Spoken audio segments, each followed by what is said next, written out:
Isang simple pero masarap po na specialty mula po sa Samar. Leyte, kamusta po ang ating mga kapatid na taga Samar, mga waray? Ang ibibida po nating recipe ngayon pong umaga, magluluto po tayo ng inutok or ginataang hipon. At para ituro yan, ito po ang pinadalang recipe video ni Tatay Mael, isang blind kusinero.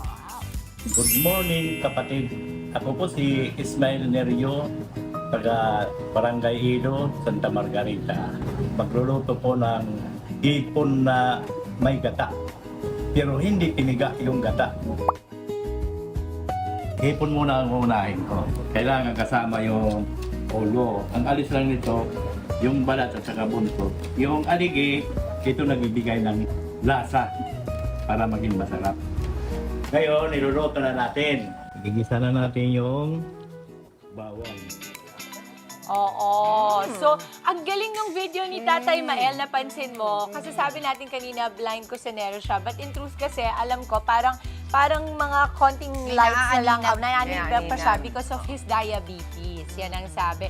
Pero ang narinig ko doon, sabi, pwedeng isama yung ulo ng hipon. Kasi nga nandun ang pinaka-flavor. Ang tinanggal lang mama ay yung buntot at yun pong balat. Pero yung meron tayo dito sa ating mga sangkap ay purong hipon na. Pwede rin po yun.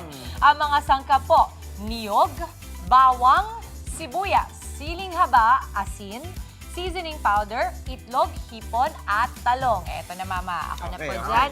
Ang maganda po dito sa ginagawa natin, kaya tayo nagko-call out kung may mga gusto silang i-share sa atin ng mga recipe. Kasi marami po ngayon ang mga nagluluto sa kanilang mga tahanan na mahilig mag-share through videos. Ang galing, no? Gusto ko ngang malaman kung sino nag-edit kay Tatay Mael Kasi very, siya, kumbaga makita mo kung ano yung kanyang mga ingredients. Kailangan mo ba ng panggisa? Yes, mama. Pahingi po ako ng oil, please. Basta yung talong natin pre-boiled na, mama.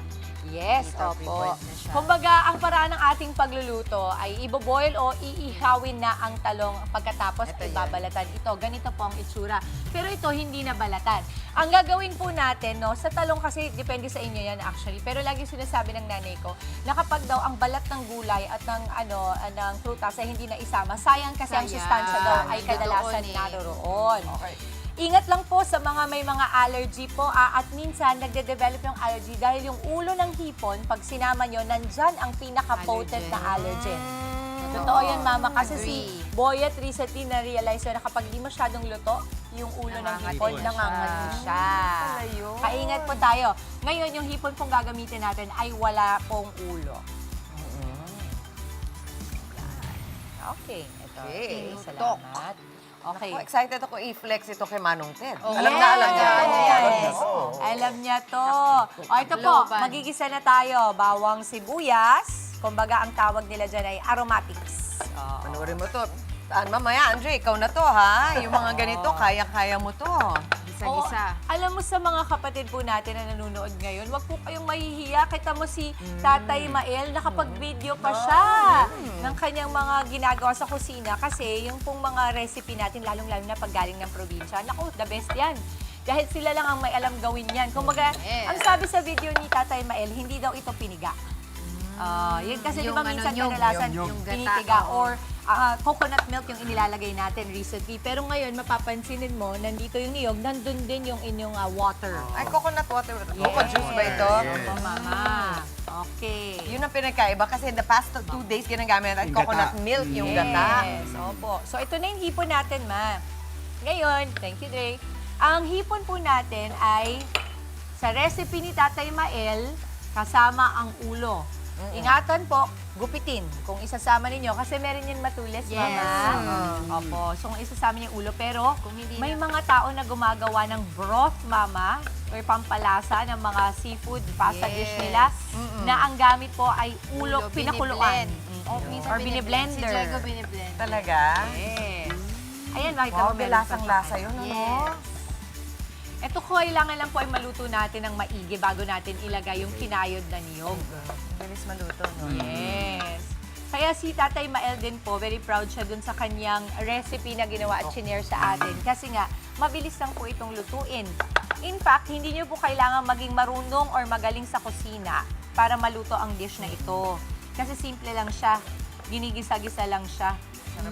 Alam mo, ito naisip ko kasi napag-usapan natin na yung father side mo taga Bicol. Opo, parang Tapos nga syempre, siyang ano eh. Di ba may Parang siyang Bicol Bicol Express. Kasi manghang, may siling. May similarity kahit ito yung Bisaya. Yes, ang Waray. diferensya niya ito po ay hindi coconut milk ang gamit or Yun. gata mismo. Ito Ito, ay hindi piniga.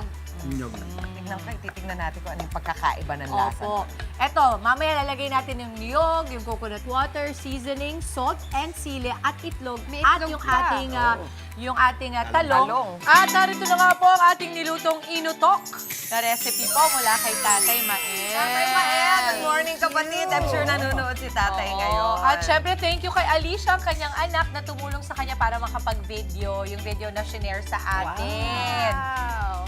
Thank you! Thank you po. Oo, kaya talaga ni-encourage natin ang mga kapatid na mag-send ng kanilang padala. videos. Kita mo si Tatay Mayan nakapag-send ng video sa atin. Ito. Okay, 50 pesos per serving po ito. Ito ay lutong galing Samar. Aba, okay sa budget 50 pesos per serving. Nakakabusog yan kasi may May rice diba, ka may pa. coconut. Opo. Tama, anong gusto mo? Sige lang. Pick na lang tayo. Halika dito. Halika din expectation. Ayan. So yun yung Nakuha naman namin, no, Tatay Mael. kita mo. Hindi Make tayo you nagtipid proud, sa Tatay sili. Mael. Yan. Yes. Sige, para matikman lang. Okay. Thank you. Okay.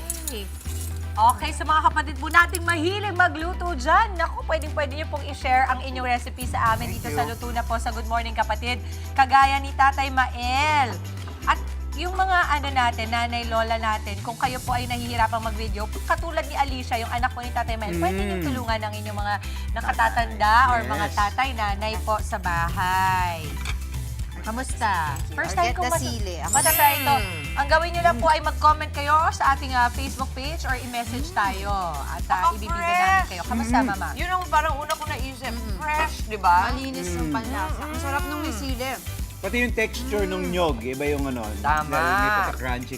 Tapos ang sarap yung hipon. Nakakanin. Tapos may anghang. Parang hint Tama. lang yung lasa nung gata. Gata. Oo. Yung nyog. So, kakaiba siya, Mama, kung yung tiyan mo ay maselan sa gata na kumbaga parang naka-milk na, pwede itong alternative kung gusto mo pa rin kumain ng anything with coconut. Oo. Okay. Kain po Uli tayo, yung lasa almusal. ng hipo, no? Kaya pala kasama yung ulo, kaya pala lasang-lasa eh. Sarap po, Mama. Pati yung anghang may kick nga dun sa siling haba.